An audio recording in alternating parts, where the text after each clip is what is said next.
First இந்த காளா குழம்புக்கு தேவையான ஆயில் ஊற்றிக்கலாம். அப்புறம் ஒரு 1/4 டீஸ்பூனுக்கு கம்மியாக, 2 பிஞ்சிலேருந்து நீங்கள் 3 பிஞ்ச் வந்து பெருஞ்சீரகம் போட்டுக்கோங்க. நெக்ஸ்ட் வந்து பே லீஃப் போட்டிருக்கேன், ஒரு ஏலக்காய், 2 கிராம்பு,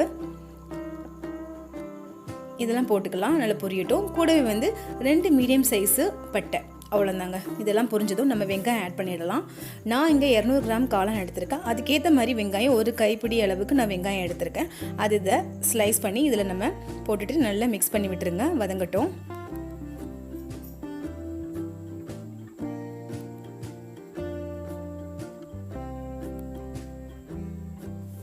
நல்லா வதக்கி நல்லா பொன்னிறமாகிற வரைக்கும் நல்லா வதக்கிக்கணும். நெக்ஸ்ட் இது கூடவே சின்ன சைஸ் மிளகாய் வந்து சென்டரில் கட் பண்ணியிருக்கேன். அதையும் இதில் போட்டு நல்லா வதக்கிக்கலாம்.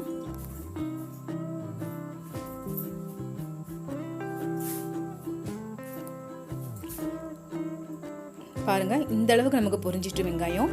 நெக்ஸ்ட் இது கூட 1 டீஸ்பூன் இஞ்சி பூண்டு பேஸ்ட் நான் தட்டி போட்டிருக்கேன். உங்களுக்கு பேஸ்ட்டாக இருந்தால் பேஸ்ட்டாகவும் போட்டுக்கலாம். இப்போது 2 மீடியம் சைஸ் தக்காளி ஸ்லைஸ் பண்ணியிருக்கேன். அதையும் இதில் ஆட் பண்ணிடலாம்.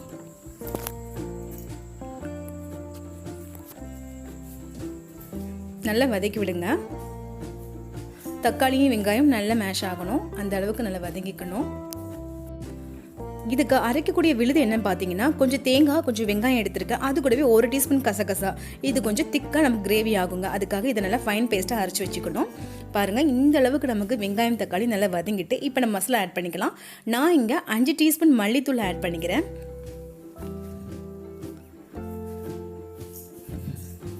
ஆட் பண்ணிவிட்டு இதை கொஞ்சம் நம்ம பெரட்டி விட்டுக்கலாம். அப்போ தான் அந்த மசாலாவுடைய பச்சை ஸ்மெல் வந்து நமக்கு போயிடும்.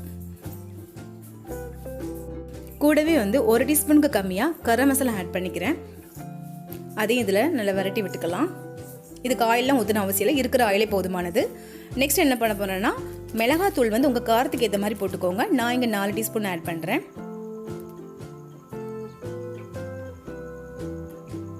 ஓகே, இதையும் நல்லா மிக்ஸ் பண்ணிடலாம்.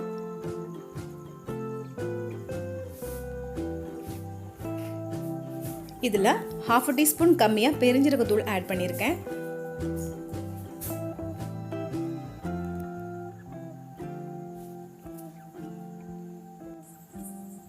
ஓகே, இப்போ நம்ம குழம்புக்கு தேவையான தண்ணி ஆட் பண்ணிக்கலாம். நல்லா மிக்ஸ் பண்ணி விடுங்க. தண்ணியோட மசாலாஸ்லாம் நமக்கு வந்து நல்லா மெர்ஜாகி ஒரு குழுகுழுப்பு பதம் வரும் பாருங்கள், அந்த அளவுக்கு நல்லா மசிஞ்சு விட்ருக்கேன். கூடவே நம்ம மஞ்சள் பொடி ஒரு 1/4 டீஸ்பூனுக்கு கம்மியாக நான் ஆட் பண்ணியிருக்கேன். அதையும் மிக்ஸ் பண்ணி விட்டுடலாம். இப்போ நம்ம அரைச்சிருந்த விழுது இருக்குல்ல, அந்த தேங்காய் விழுதையும் இதில் ஆட் பண்ணிடலாம்.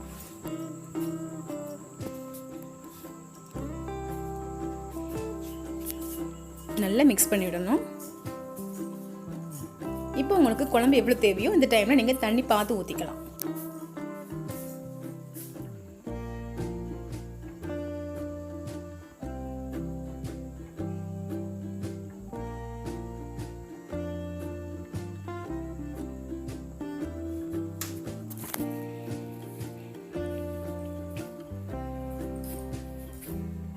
இந்த டைமில் நான் 200 கிராம் காளான் எடுத்திருக்கேன். நல்லா அலம்பிட்டேன். அதையும் கட் பண்ணி வச்சுருக்கேன். அதை இதில் நம்ம போட்டு மிக்ஸ் பண்ணி விட்டுடலாம். காளான் போட்டோன்னா நமக்கு வேலை ரொம்பவே ஈஸிங்க. 10 மினிட்ஸ் கூட ஆகாது. சீக்கிரமாகவே நமக்கு பாயில் ஆகிடும். குழம்பு சீக்கிரமாக ரெடி ஆகிடும். அவ்வளோதாங்க. இப்போ தேவையான அளவு நான் உப்பு போட்டுக்கிறேன்.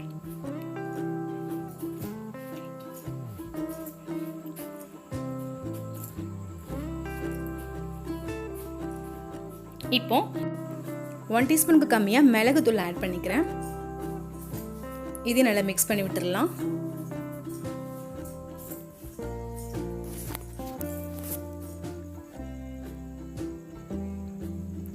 Okay, done. அப்பப்போ மூடி வச்சுட்டு நம்ம கொஞ்சம் கிளறி விட்டால் போதும். அவ்வளோதாங்க, குழம்பு சீக்கிரமாக ரெடி ஆகிடும். பாருங்கள், நல்லா தக்கன்னு கொதிக்கிட்டு நம்ம காளான் எவ்வளோ பெரிய பீஸாக போட்டோம். இப்போ பாருங்கள், கொதித்த உடனே அந்த பீஸ் வந்து ரொம்பவே சுருங்கிடும். சீக்கிரமாகவே வெந்துடுங்க காளான். ரொம்ப நேரம்லாம் ஆகாது காளான் கிரேவி வைக்கிறதுக்கு. இந்த காளான் குழம்பு வந்து இட்லி தோசை டிஃபனுக்கு கூட நல்லா இருக்குங்க. சாதத்துக்கும் ரொம்ப ரொம்ப நல்லாயிருக்கும். பாருங்கள், எனக்கு இந்த கன்சிஸ்டன்சி நல்லா வந்துருச்சு, குழம்பு கன்சிஸ்டன்சி. இப்போ லாஸ்ட்டில் நான் கருவேப்பிலை வந்து நல்லா கட் பண்ணி சேர்த்துக்கிறேன். உங்களுக்கு மல்லி இலை பிடிக்குன்னா நீங்கள் அதையும் ஆட் பண்ணிக்கலாம். Okay, done. இப்போ குழம்பு ரெடி ஆகிடுச்சு. ஸ்டவ் ஆஃப் பண்ணிடலாம். என்னுடைய ரெசிபி உங்களுக்கு பிடிச்சிருந்துச்சுன்னா என்னுடைய சேனல் லைக் பண்ணுங்கள், ஷேர் பண்ணுங்கள், கமெண்ட் பண்ணுங்கள்.